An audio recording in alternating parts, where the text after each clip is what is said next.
it, but I know the Smile for Deesh.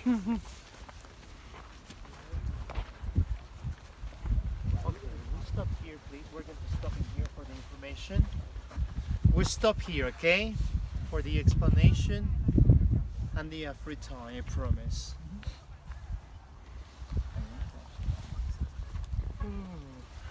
Tired? All of it. Being a tourist is exhausting. Yes. Oh, I know. You know, only 2 weeks ago, I was doing a tour in Apurímac and Ayacucho. Those regions in the 80s and the 90s, you know, they were devastated. You say it like that, right? Devastated? Yeah. Because of the terrorists. So a lot of people in that, a lot of terrorists, they kill a lot of innocent people, you know, in there. So, but I mean, the point is this, I was doing a tour, and because I was trying to look for, you know, models, you call like that, models? The architect, they make models. Yep. Yeah. So I would like to show you a picture that I took 2 weeks ago of those models to understand better how they built all of those places. Can you come a little bit closer, please? Close to me. Thank you very much. For warmth. Yes. Yes. Stay close. Ladies and gentlemen, welcome to Saksawaman. So what is the meaning of that special name? Saksawaman, the head of a puma. The puma's head.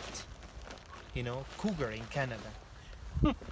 Well, why is that? Because the shape of Cuzco City, the shape of a city of Cuzco is like a puma. Where his head was here. Yeah. That's why Saksawaman means the head of a puma. His heart in McDonald's. I mean, Plaza de Armas. Seriously, where is McDonald's? And the sexual organ of the puma in Coricancha, the Sun Temple, the place where we had been before. So the shape of Cuzco City is like a puma. I know every time when it's your very first time here, or Machu Picchu, or anywhere in Cuzco, Inca cities, Inca places, and you see big stones, huge stones, it's huge. hard to believe how humans they're able to move stones like them. And also the quarry, you know what I mean when I say that? Quarry, the stone quarry, the place where the stones were coming from, like a stone mine. The quarry of this city, the stone mine of this place, is just behind of the trees. The place where we had been before. Oh well, it's quite close. Okay, by car. Look how big are they? These are And the it's- biggest ones we've seen. Actually, And we've you see seen where the Machu pink. Picchu Look at please the and- lady who's yeah, taking the pink. picture, Huge. just in front of her, right now, Right right in front of her. The biggest. It's massive. Is the heaviest, the biggest stone here. How heavy is that stone? 125 tons. Wow. How they can move stones from there to here? Since 1993, archaeologists from Cuzco, they found below of each stone, below each of them, remains of trees. Or bowling. See there are trees like rollers. Yeah. But the rollers are not good enough. Why not? Look how flat is this. I mean, even with the stones here, how they can climb to the second, to the third level, how they can do that? You remember I was talking, I showed you something before? Ramps. And sloping ramps. It's really easy to talk about this. The year 2010, I was doing a tour with some people from National Geographic in Ollantaytambo, me. When I was talking about these, they were saying like this, you know, it's easy for you to talk. We need to see more. The year 2010, 9 years ago, people from Ollantaytambo and I, we did it. We moved one more stone, like in Inca's time. Wow. With the same technique, the same technology, like in Inca's time, to prove if it's possible or not. I don't have any pictures from that moment. I got videos. You can Google it, Mega Structures, Nat Geo /Machu Picchu. You can see how we did it, how we moved one stone. And not a very, very small, no, a big stone. Have you been in Sacred Valley? Yeah. Ollantaytambo? Yeah. The quarry, I'm not lying, you can tell them, the quarry is in the other side of a mountain, the other side of a valley, like almost 8 miles. And it's not this. No, yeah. Okay, the year 2010, we moved one more stone. Was not easy. I mean, to prove if it's possible or not. Like the writers, the chroniclers, in like a recipe, they explain how they did it, the tools that they used to cut stones, the tools that they used to transport stones. With the same technique in 2010 we did it. We moved one stone. I'm trying to say it was not easy to do stuff like this.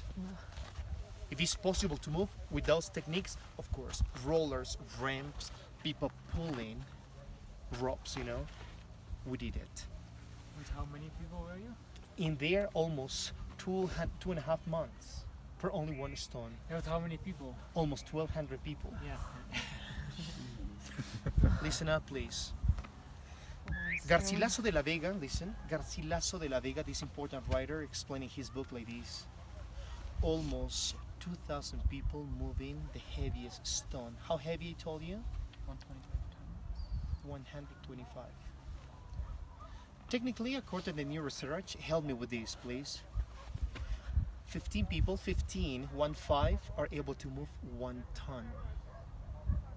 How many tons I told you? 125. So 125, And 15. 15, Like roughly like 1900. 1,875. Yeah. So I'm trying to say Garcilaso de la Vega, he was not lying when he was talking about this. Almost 2,000 people moving that stone. The construction of this was not easy. The construction of this place took almost more than 75 years, approximately 75 years. I'm trying to say the person who started the construction, he never finished his work. His generation finished his work.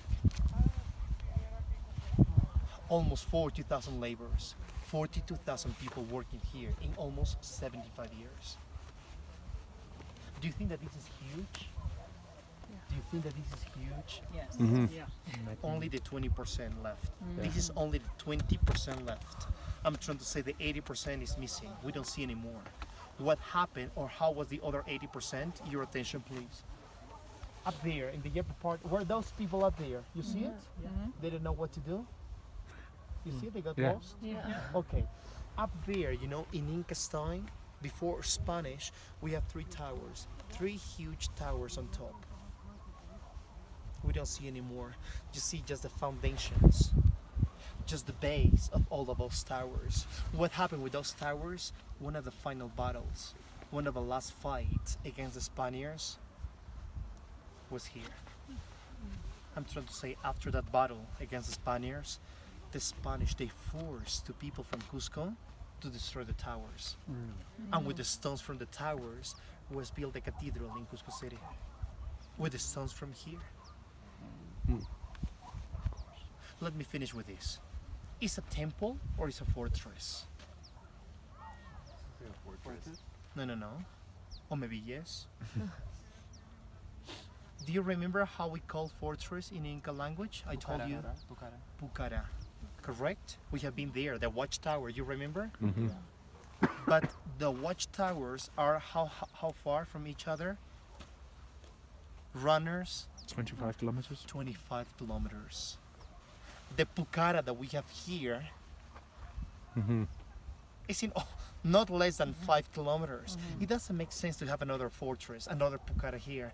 Why the people, they call it a fortress? It's because one of the final battles was here, just because of that. I'm trying to say the main function, the only temple, religious. And what temple? Temple of the lightning temple. Can you see the lightning in front of us? Help me please, where's the lightning? Oh yeah. Look at the zigzag. Yes. Thank you very much for your time. Please, let me finish with this. It's because it's the temple, since Inca's time, one of the most important celebrations takes place here. Inti Raymi. The sun party takes place here. Of course, they actresses. But in Inca's time, the main priest of empire called William Uma, the head of empire, who was doing the ritual here.